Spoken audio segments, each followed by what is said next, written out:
उत्तर गोयची लोकसभेची तिकेट परतून एक फावट श्रीपाद नाईक हांकां मेळ्ळा। भाजपान लोकसभे खातीर आपली पयली वळेरी जाहीर केली। हे पयले वळेरेंत 195 सिटांचो आस्पाव आसा। प्रधानमंत्री नरेंद्र मोदी हे फावट वाराणसीच्यान लोकसभेची वेंचणूक लढयतले।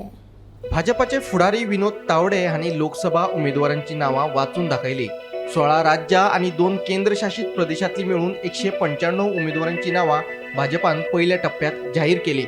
हातून 34 केंद्रीय आणि राज्य मंत्री, लोकसभा अध्यक्ष, 2 आदले मुख्यमंत्री तसेच 28 बायलांक 50 परस उणी पिराय आशिल्ल्या 47 जाणांक भाजपान संद दिल्या।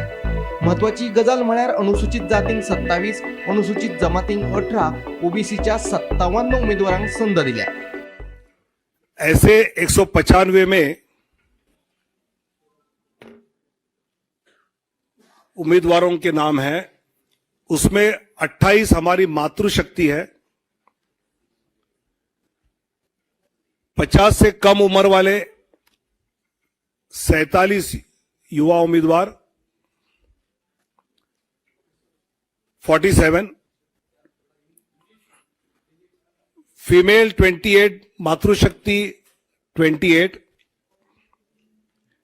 यूथ 47, अनुसूचित जाति शेड्यूल कास्ट 27, शेड्यूल ट्राइब अनुसूचित जनजाति 18, पिछड़ा वर्ग ओबीसी 57, ऐसे सभी वर्गों को, सभी समाज को, सभी जातियों को प्रतिनिधित्व इस पहले लिस्ट में दिया है। वाराणसी से माननीय प्रधानमंत्री जी Narendra Modi ji, Goa, north Goa Shripad Naik. Bureau report, Gomantak TV.